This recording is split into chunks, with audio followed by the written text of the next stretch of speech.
brought to you by American Pistachios.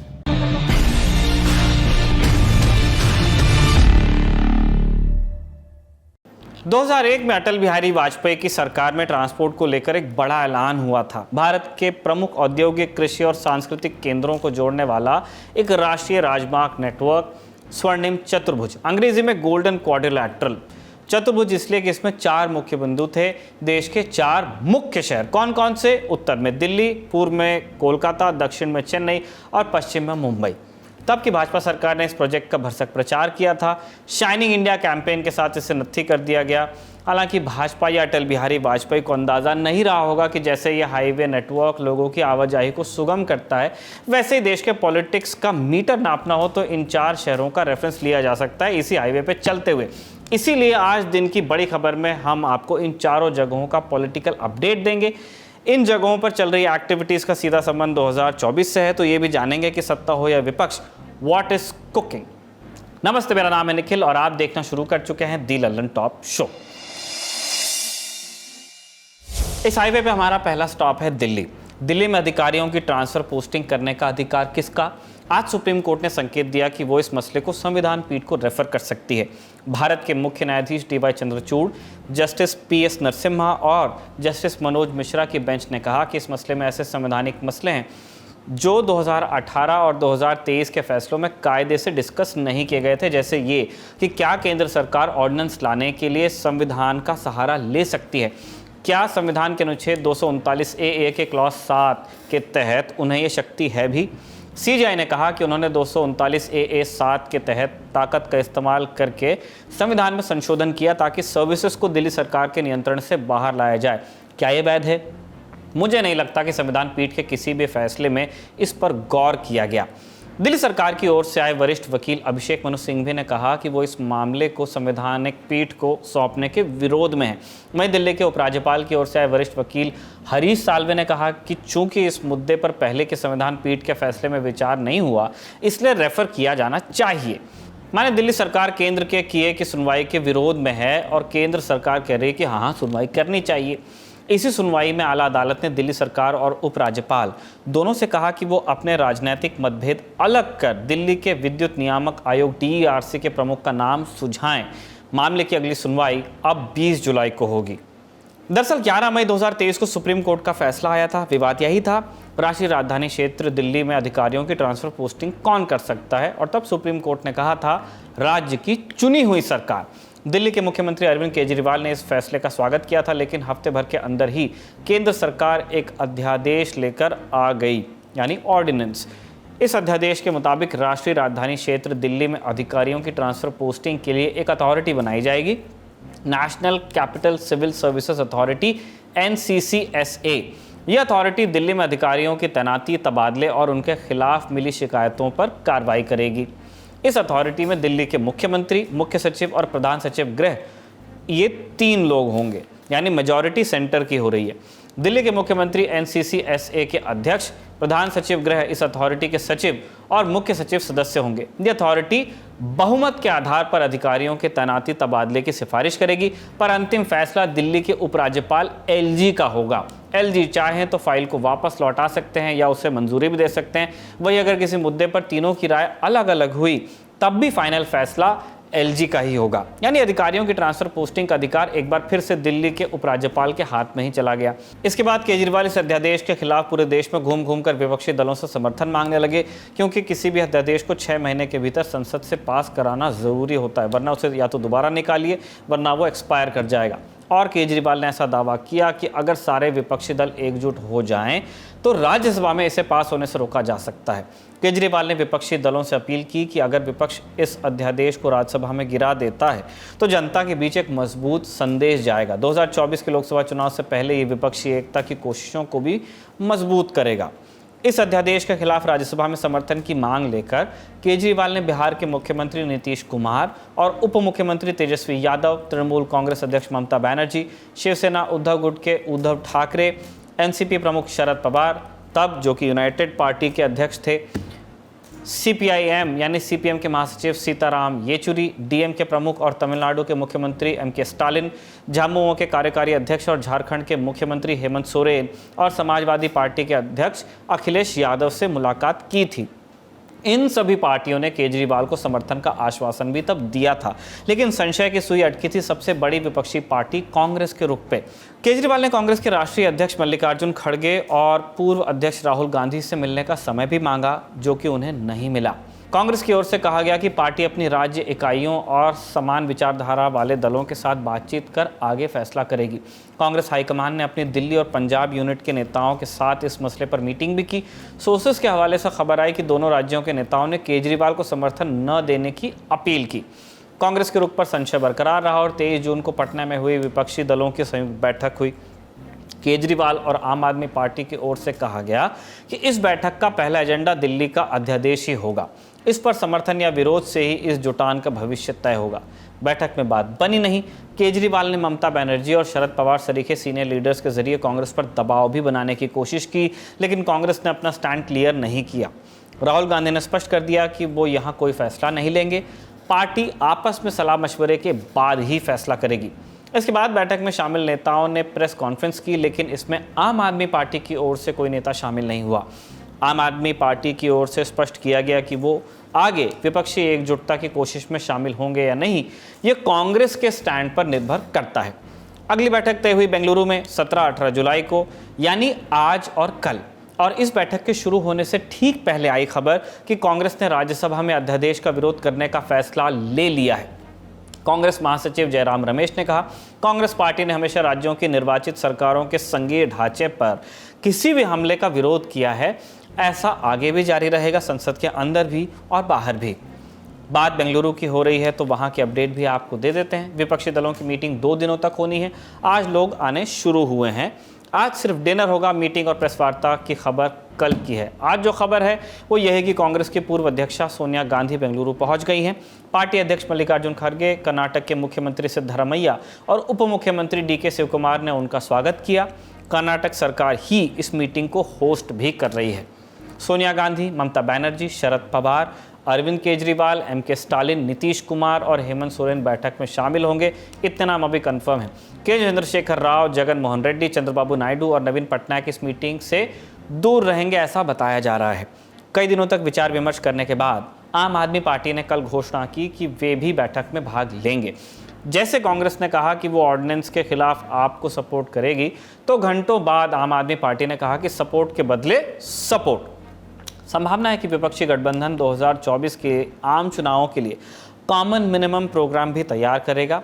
बाकी जो भी अपडेट होंगे वो हम आपको बताएंगे ही। वापस ट्रैक पे लौटते हैं। कांग्रेस ने राज्यसभा में आम आदमी पार्टी के समर्थन का ऐलान किया, लेकिन यहाँ असल सवाल यह है कि क्या कांग्रेस का समर्थन राज्यसभा में अध्यादेश को गिरा सकता है। क्या कहता है राज्यसभा का गणित? राज्यसभा में भारतीय जनता अब सबसे बड़ी पार्टी है, उस पर आएंगे, लेकिन पहले बात विपक्षी दलों के नंबर्स की। विपक्षी दलों में सबसे बड़ी पार्टी फिलहाल कांग्रेस है, उसके पास 31 सदस्य हैं। इसके अलावा तृणमूल कांग्रेस के 12 हैं, आम आदमी पार्टी और DMK के 10-10 हैं, राष्ट्रीय जनता दल के RJD के 6 हैं, CPM के 5 हैं, जदयू के 5 हैं, NCP के 4 हैं, समाजवादी पार्टी और शिवसेना उद्धव गुट के 3-3 हैं, CPI और झामुमो के 2-2 और राष्ट्रीय लोक दल का 1 सदस्य है। कुल जोड़ दिया जाए तो सदस्यों की संख्या है 94, लेकिन इसमें NCP के प्रफुल्ल पटेल भी शामिल हैं, जो पिछले दिनों BJP के साथ गठबंधन वाली सरकार के साथ खड़े हो गए थे। उनको निकालने के बाद सदस्यों की संख्या बच रही है 93। कांग्रेस समेत ये वो दल हैं जिन्होंने अध्यादेश का विरोध कर रही आम आदमी पार्टी को समर्थन देने का ऐलान कर दिया है। अब यहाँ सवाल ये है कि क्या ये संख्या पर्याप्त बैठ रही है? इसका जवाब आपको राज्यसभा में NDA की ताकत से ही लग जाएगा। जितने सदस्य इस अध्यादेश के खिलाफ विपक्षी दलों के इकट्ठे होने के बाद एकजुट हुए हैं, उतने सदस्य BJP के पास अकेले हैं। राज्यसभा में BJP के सदस्यों की संख्या है 93, NDA के सदस्य मिलाकर होते हैं 105। फिलहाल राज्यसभा में कुल सदस्यों की संख्या है 237 और बहुमत के लिए चाहिए होंगे 120। NDA के पास राज्यसभा में बहुमत भले ना हो, लेकिन ज़रूरत पड़ने पर मिल ही जाता है। कैसे? NDA को राज्यसभा में आंध्र प्रदेश के CM जगन मोहन रेड्डी की YSR कांग्रेस और ओडिशा के CM नवीन पटनायक की बीजू जनता दल के 9 सदस्यों का समर्थन ज़रूरत पड़ने पर मिलता ही रहा है। यानी राज्यसभा में अध्यादेश को गिरा देने की कोशिश नाकाफ़ी भी हो सकती है। फिर क्यों केजरीवाल और अन्य विपक्षी दल इसे मुद्दा बना रहे हैं? क्या ये संसद के अंदर विपक्षी एकजुटता को दिखाने का सांकेतिक प्रयास भर है? सुनिए एक्सपर्ट इस पर क्या कहते हैं। बंगलौर में विपक्ष नरेंद्र मोदी की केमिस्ट्री और अरिथमेटिक के खिलाफ शुरुआती अरिथमेटिक्स में लगा है, यानी गणित जोड़ रहा है, संख्या बल जोड़ रहा है। पटना में जून 23 को पहली के दलों की मीटिंग हुई थी और उस मीटिंग में 20 से कम संख्या थी नेताओं की। अगर मेरे पीछे जो बड़ा सा होर्डिंग दिख रहा है उसको देखा जाए तो ये संख्या छोटे मोटे दल जिनके शायद सांसद भी ना हो, लेकिन संख्या 26 से ऊपर चली गई है। यानी जून 23 से लेकर के अभी तक में कुछ ना कुछ इजाफा हुआ है। इजाफे और भी हुए हैं। एक तरह से कहा जाए कि पहली मीटिंग से पहले तमाम ऐसे दल जो आपस में विरोधी हैं, लोकल लेवल पे, डोमेस्टिक लेवल पे, राज्य लेवल पे, मगर देश की चुनाव पॉलिटिक्स में इकट्ठे होना चाहते हैं, उनमें से कुछ ने सवाल उठाया कि साहब कांग्रेस को नेता नहीं बनना चाहते, कांग्रेस बुरी नहीं बन सकती विपक्षी एकता की, हम भी हैं, तो मीटिंग कांग्रेस शासित क्षेत्र में नहीं होगी, इसलिए मीटिंग पटना में। लेकिन धीरे धीरे चीजें बदली हैं, कांग्रेस का दबदबा बढ़ा है, थोड़ा हिमाचल में, कर्नाटक में सरकार बनी है। देखिए, ये जो एफर्ट कोशिश हो रही है वो 14 और 19 से ज्यादा सीरियस है और कहीं ना कहीं इन पार्टीज को, अपोजिशन की पार्टीज को एहसास हो गया है कि अगर तीसरी बार नरेंद्र मोदी पावर में आ गए तो शायद उनकी लड़ाई अस्तित्व की लड़ाई बन जाए। अपोजिशन ने तय कर लिया है कि असली जो खेल होगा वो लोकसभा कॉन्स्टिट्यूएंसी के लेवल पे होगा और बार बार नीतीश कुमार और उन्होंने बात की है कि 1:1 अगर कॉन्टेस्ट होते हैं लोकसभा में कॉन्स्टिट्यूएंसी में कि ऑपोजिशन की तरफ से एक कैंडिडेट हो कि जो कि बीजेपी का कैंडिडेट का की खिलाफत करे, तो अगर वो हो जाता है तो बीजेपी की मेजॉरिटी को नीचे लाया जा सकता है और वो इस बार मुझे लगता है सीरियस एफर्ट होने वाला है। जहां तक नेतृत्व का सवाल है, जो उनका वीक पॉइंट है, नरेंद्र मोदी के खिलाफ और कोई चेहरा नहीं है, वो उस पर नहीं जाने वाले। और जो हाल में उन्होंने बात करना शुरू किया वो है नरेंद्र मोदी वर्सेस नरेंद्र मोदी। तो लड़ाई होगी जो लोग नरेंद्र मोदी के साथ हैं वर्सेस जो लोग उनके खिलाफ हैं। तो मुझे लगता है, अब देखिए कैसे होता है, लेकिन महाराष्ट्र में जो हुआ एनसीपी का टूट जाना पटना की मीटिंग के बाद, अब वो बहुत इम्पोर्टेंट है। उससे लगता है कि कितना इम्पोर्टेंस दे रहा है बीजेपी की लीडरशिप ये ऑपोजिशन की तरफ से जो पहल हो रही है यूनिटी के लिए, तो वो उसका एक इशारा है उसकी तरफ। अध्यादेश की उंगली पकड़कर चलते हैं अब राज्यसभा की ओर। एक अपडेट आया है, राज्यसभा की 11 सीटों पर चुनाव होने थे 24 जुलाई को, अब नहीं होंगे क्योंकि इन सभी सीटों पर निर्विरोध उम्मीदवार चुन लिए गए हैं। इन 11 सदस्यों में 6 तृणमूल कांग्रेस से और 5 भारतीय जनता पार्टी से हैं। तृणमूल कांग्रेस से चुने गए सांसदों में पार्टी के राज्यसभा में नेता Derek O'Brien, Sukhendu Shekhar Roy, Dola Sen, RTI activist Saket Gokhale, Bangla सांस्कृतिक मंच के अध्यक्ष समीरुल इस्लाम और अलीपुरद्वार के तृणमूल के जिलाध्यक्ष प्रकाश बारीक शामिल हैं। ये सभी सदस्य पश्चिम बंगाल से चुने गए हैं, जबकि बीजेपी से चुने गए सदस्यों में केंद्रीय विदेश मंत्री डॉक्टर एस जयशंकर, बाबूभाई देसाई और केसरी देव सिंह झाला ये गुजरात से हैं। आनंद महाराज पश्चिम बंगाल से और सदानंद तनावड़े गोवा से चुने गए हैं।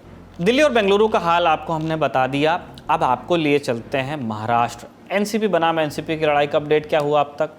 बीते रोज यानी 16 जुलाई को अजित पवार अपने विधायकों के साथ शरद पवार से मिल लिए उनका आशीर्वाद लेने के उद्देश्य से। आज भी वो अपने समर्थकों के साथ फिर सीनियर पवार से मिलने पहुंचे ही। बैठक के बाद अजित गुट ने कहा कि शरद पवार ने उन्हें धैर्यपूर्वक सुना और कुछ कहा नहीं। शरद पवार के कैंप से अपडेट ये है कि एनसीपी विधानसभा में बैठेगी किधर, इसे लेकर शरद पवार खेमे ने विधायकों के माध्यम से एक प्रस्ताव पारित करने के लिए दिल्ली में अपनी लीगल टीम से कंसल्ट किया है। वहाँ चाचा भतीजे के स्टेलमेट की स्थिति क्या है, इसके लिए चलते हैं आज तक के मुंबई ब्यूरो के मैनेजिंग एडिटर साहिल जोशी की तरफ। कल शरद पवार बैंगलोर में रहेंगे विपक्षी पार्टियों के मीटिंग के लिए और अजीत पवार को बुलावा गया है एनडीए की मीटिंग में शामिल होने के लिए, जिसके लिए अजीत पवार वहां जाने वाले हैं। तो वो बात एकदम क्लियर हो गई है कि दोनों कहां पर खड़े हैं। अब ऐसे में ये लोग जो जा रहे हैं, मिल रहे हैं, इनमें सुलह सफाई तभी हो सकती है कि दोनों में से कोई एक अपनी भूमिका को वापस ले ले। अजित पवार या तो ये कह दे कि हमसे गलती हो गई, जैसे 2019 में उन्होंने किया था, और मैं वापस शरद पवार के साथ जाना चाहता हूं, जब तक वो तय नहीं करेंगे तब तक हम लोग कोई फैसला नहीं लेंगे, गलती हो गई हमसे, वापस जाते हैं, जो अभी नहीं हो सकता। ठीक है, क्योंकि वो काफी आगे बढ़ चुके हैं। दूसरी तरफ शरद पवार कह दे कि नहीं ठीक है, विधायकों का कहना है बीजेपी के साथ जाना है, तो मैं कौन होता हूं, मैं हट जाता हूं, अजित पवार अध्यक्ष बने रहेंगे और वही आगे पार्टी चलाएंगे, मैं अपने तरीके से अपना काम करता रहूंगा, लेकिन मैं अपनी भूमिका वापस लेता हूँ, जो भी नहीं हो सकता, क्योंकि अब तक 3 प्रेस कॉन्फ्रेंस शरद पवार कर चुके हैं, एक मुझे इंटरव्यू दे चुके हैं, और सारी जगह पर उन्होंने साफ शब्दों में कहा है कि जो गए हैं उनकी अपनी भूमिका है, मेरी भूमिका स्पष्ट है कि मैं बीजेपी के साथ कोई अलायंस नहीं करना चाहता, और वो बात एकदम उन्होंने क्लियर कर दी। तो इसके लिए दोनों एक सतह पर आने का कोई सवाल ही नहीं उठता आज की स्थिति में। अब ये क्यों हो रहा है? कल कल जब वो मिलने गए थे, तब अजीत पवार ने एक तरीके से माफी मांगी कि जिस तरीके से ये मामला हुआ है, उन्होंने अपनी माफी शरद पवार के सामने रखी। एक ये रही एक बात। दूसरी बात ये हो सकती है कि अभी भी आप जैसे कई लोग जो दिल्ली में बैठे हैं वो, या फिर बाकी कुछ कार्यकर्ता होंगे कई सारे, उन्हें अभी भी लगता है कि हाँ ये आखिर में दोनों एक साथ आएंगे, और वो मानने के लिए कई सारे कारण। शरद पवार ने अभी तक नासिक से अपना महाराष्ट्र की यात्रा शुरू की है, वो बारामती नहीं गए हैं। अजित पवार के खिलाफ कोई ज्यादा उन्होंने स्टेटमेंट्स दिए हैं, लेकिन जिस तरीके से हम एक्सपेक्ट कर रहे हैं, जो हमने शिवसेना के मामले में देखा था, उस तरीके के स्टेटमेंट्स नहीं है।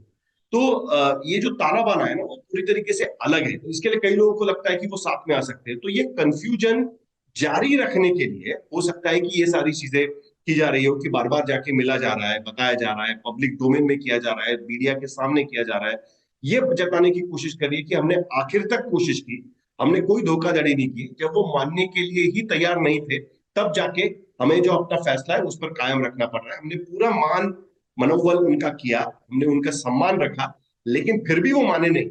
जो उस दिन की मीटिंग में जो मैसेज गया था, वो ये गया था कि अब वो उनका सम्मान भी नहीं कर रहे हैं। एक तरीके से वो मैसेज को बदलने की कोशिश हम देख सकते हैं कि उस तरीके से हो रही है, लेकिन दोनों लोग आज की स्थिति में जिस पोजीशन पे खड़े हैं, वहां से वापस आना, ये दोनों ही की राजनीति के लिए एक तरीके से लॉस ऑफ फेस होगा।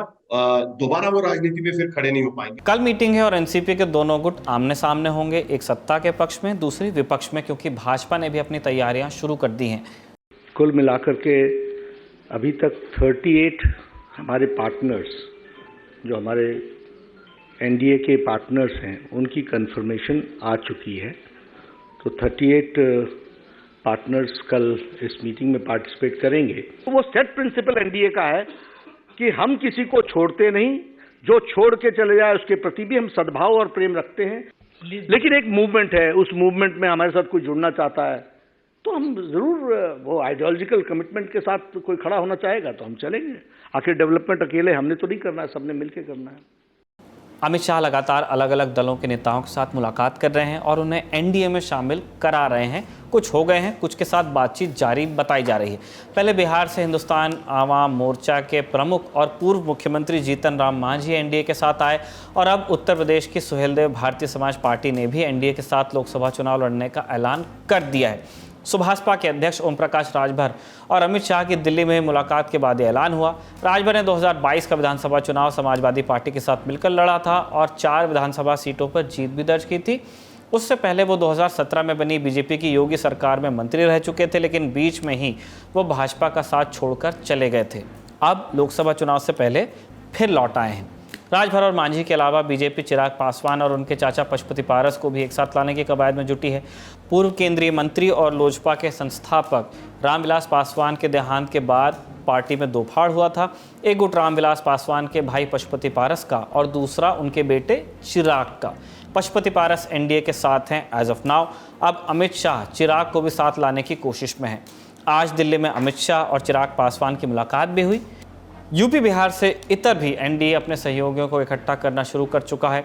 18 जुलाई को एनडीए में शामिल दलों की बैठक होनी है। इसके लिए भारतीय जनता पार्टी के अध्यक्ष जेपी नड्डा ने सहयोगी दलों को न्योता भी भेजा है।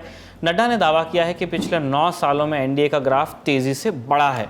कुल 38 दल बैठक में शामिल होंगे। हालांकि प्रधानमंत्री मोदी के दूसरे कार्यकाल में भाजपा का एनडीए गठबंधन कुछ कमजोर भी हुआ है। अकाली दल, शिवसेना और जदयू जैसे पारंपरिक और लंबे समय से चले आ रहे सहयोगी चले गए।